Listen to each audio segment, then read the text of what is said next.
اس لیے قرآن کے مطابق عمل کرنا. اور یہ بھی یاد رکھو کیا کہ ایک ایسا فرقہ ہے جو اپنے آپ کو اہل قرآن کہتے ہیں، اور وہ کیا کہیں ہم اسے حدیث کی ضرورت نہیں، بھی حدیث نہیں مانتے، ہم حدیث نہیں پڑھتے. میں آپ کو ایک اعتقاد کا قرآن کی ضمن میں مسئلہ سناتا ہوں. وقت بڑا عجیب ہے، پاکستان نام ہے اس کا، اس میں بے شمار لوگ موجود ہیں، کئی مکتب فکر کے لوگ موجود ہیں کہ قرآن کا نام تو لیتے ہیں لیکن قرآن سے محروم ہیں، قرآن کو سمجھ نہیں پاتے.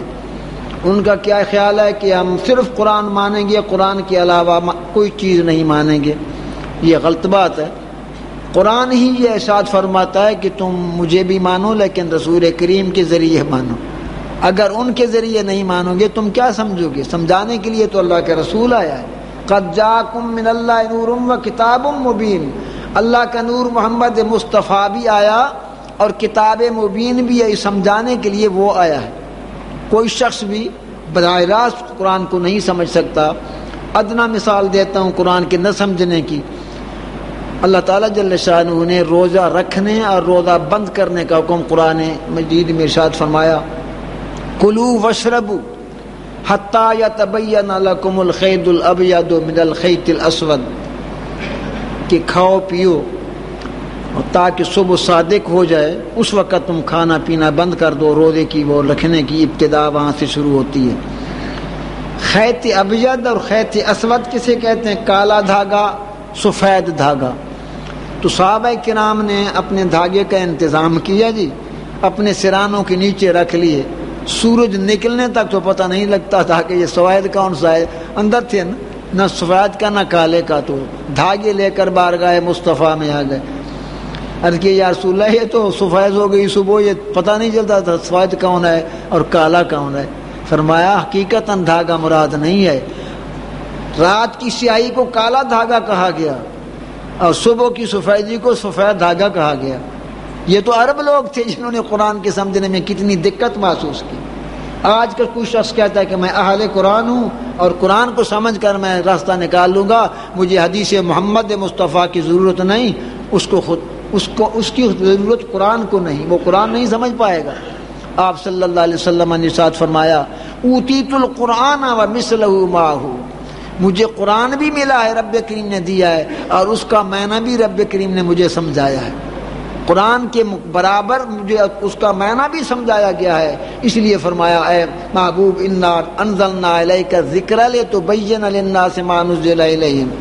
اے محبوب ہم نے آپ کو قرآن عطا فرمایا جو ذکر ہے، نصیحت ہے، تاکہ آپ لوگوں کے سامنے اس کے مطالب، اس کے مقصد کو بیان کریں. میں اگر ایک چیز کو بیان کروں جو ہم عمل کرتے ہیں، وہ اہل قرآن نہیں سمجھے گا، اور جب ان سے پوچھا جاتا ہے شکست کھا کر چلے جاتے ہیں، یہی کہتے ہیں بھئی بس ہم نے یہی سمجھا. ان کے پاس کوئی جواب نہیں ہوتا. لفظ حج، لفظ زکوٰۃ، لفظ صلاۃ نماز، لفظ صوم، لفظ جہاد، یہ 5 رکن اسلام کے تقریباً، ان کے معنی اگر ان سے پوچھے جائیں تو وہ نہیں بتا سکیں گے. یہ نماز جس کی ہم 4 رکعتیں پڑھتے ہیں، 3 رکعتیں پڑھتے ہیں، قرآن نے نہیں بیان کی. اس میں سورۃ فاتحہ پڑھتے ہیں، فلاں سورت پڑھتے ہیں، رکوع کرتے ہیں، سجود کرتے ہیں، کتنا کریں کتنا پڑھیں، قرآن نے اس کی تفصیل بیان نہیں کی. لفظ حج کو لیجئے کہ اس میں جتنے مناسک ہیں، طواف کرنا، قربانی کرنا، صفا مروہ دوڑنا، عرفات پر جانا، مزدلفہ پر ٹھہرنا، جتنے مناسک کی حج ہیں قرآن نے بیان نہیں کیے، اللہ کے رسول صلی اللہ علیہ وسلم نے بیان. زکوٰۃ کے معنی کاٹنے چھاٹنے کے آتے ہیں. یہ زکوٰۃ جو مال کی نکالی جاتی ہے کس نے بتائی؟ قرآن نے کوئی وضاحت نہیں کی کہ کتنا سونا ہو، کتنا اس کا زکوٰۃ ادا کی جائے، کتنا نقد ہو، اس کو کتنا نصاب ہے. تو سب کچھ اللہ کے رسول صلی اللہ علیہ وسلم نے بیان کیا. تو میں ان سے پوچھتا ہوں جو قرآن کو صرف مانتے ہیں، اللہ کے رسول کو نہیں مانتے. اللہ تعالیٰ خود فرماتا ہے جو میرے رسول کو نہیں مانتا وہ قرآن کو نہیں مانتا، قرآن اس کو نصیب نہیں ہوگا. سرکار دو عالم صلی اللہ علیہ وسلم کو رب کریم نے تمام کائنات کی ہدایت کے لیے بھیجا. قرآن کی بھی وضاحت اللہ کے رسول صلی اللہ علیہ وسلم نے فرمائی ہے. تو قرآن کی تلاوت اور قرآن کے ساتھ ساتھ اس پر عمل پیرا ہونا بھی یہ قرآن مجید کا ایک مفہوم ہے اور رسول کریم صلی اللہ علیہ وسلم کی سچی اتباع. بعض لوگوں نے یہ سمجھا ہے کہ شاید یہ نماز پڑھنا روزہ رکھنا یہی احکام خدا بندی ہیں. نہیں، زندگی کا ہر لمحہ عبادت ہے. زندگی کے ہر لمحے میں باتیں ہیں اور ان کو سمجھنے کی کوشش کی جائے. انسان کی زندگی کا ایک لمحہ بھی بغیر عبادت نہیں. آپ صلی اللہ علیہ وسلم نے ایک مرتبہ صحابہ کرام سے ارشاد فرمایا کہ اگر تم اپنی بیوی کو کھانا کھلاتے ہو اور اس کے منہ میں تم لقمہ ڈال دیتے ہو تو یہ عبادت ہے تمہارے لیے، تمہیں ثواب ملے گا. تو صحابہ نے عرض کیا یا رسول اللہ، اچھا یہ ہماری تو خواہشات محبت ہوتی ہے بیوی سے، کیا اس میں بھی ثواب ملتا ہے؟ فرمایا اگر غیر بیوی سے جو تمہاری نکاح میں نہیں ہے اس کی طرف دیکھنا جائز ہے؟ کہا یا رسول اللہ دیکھنا نہیں جائز. فرمایا جس عورت کی طرف دیکھنا گناہ ہے اگر وہ نکاح میں نہیں ہے تو اس کے بدلے میں جو جس سے نکاح اس کو دیکھنے میں ثواب نہیں ملے گا. جہاں گناہ ملتا ہے اس کے عکس میں ثواب بھی ملتا ہے. تو تمام چیزیں لمحہ لمحہ عبادت ہیں. اس لیے قرآن مجید نے ارشاد فرمایا کہ مومن بغیر عمل کے نہیں بن سکتا. مومن کے عمل کا اور ایمان کا ایسا ساتھ ہے جیسا چولی دامن کا ہوتا ہے. انسان ننگا برا نظر آتا ہے، بے عمل انسان بھی برا نظر آتا ہے. اسی لیے رب کریم نے ارشاد فرمایا وَاعْتَصِمُوا بِحَبْلِ اللَّهِ جَمِيعًا وَلَا تَفَرَّقُوا وَاذْكُرُوا نِعْمَةَ اللَّهِ.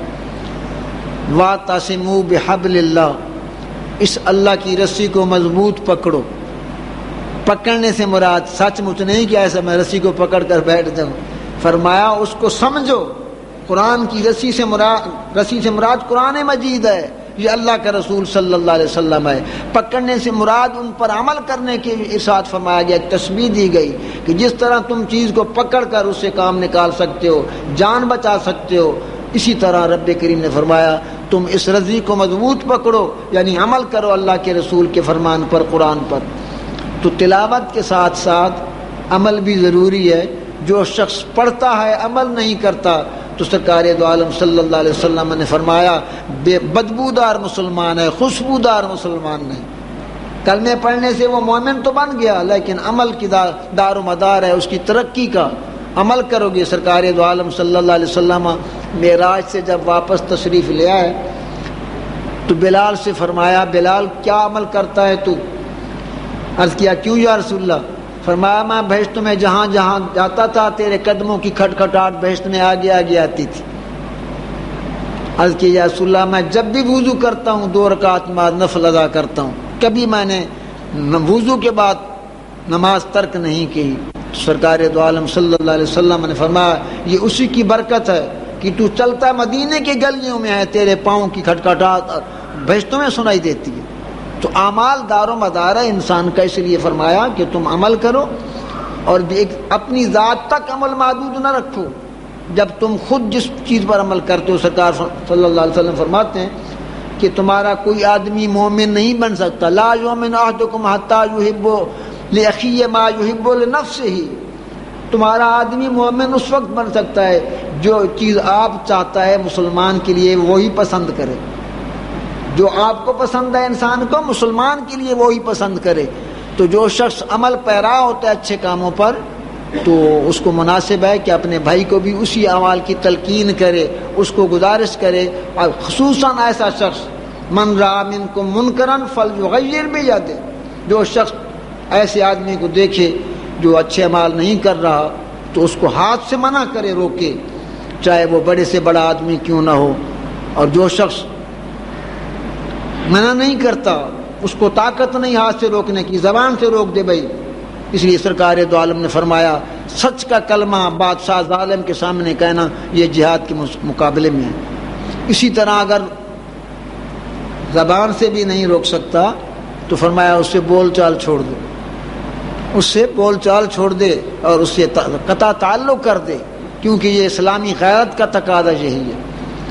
اب جب آج کی دنیا میں پڑھنا تو قرآن کا خدا شاہد ہے کہ کوئی گھروں میں پڑھتا ہوگا آدمی، تلاوت بھی نہیں رہی. اس لیے کہ اگر تلاوت ہوتی تو برکتیں ہوتی گھروں میں. جیسا کہ میں نے پہلے عرض کیا آپ صلی اللہ علیہ وسلم فرماتے ہیں جس کا گھر میں قرآن پڑھا جاتا ہے کثیر برکتیں ہوتی ہیں، جس میں قرآن کی تلاوت نہیں ہوتی اس میں برکتیں نازل نہیں ہوتی. معلوم یہ ہوتا ہے کہ اکثر لوگ قرآن کی تلاوت نہیں کرتے اس لیے مصائب کا شکار ہیں.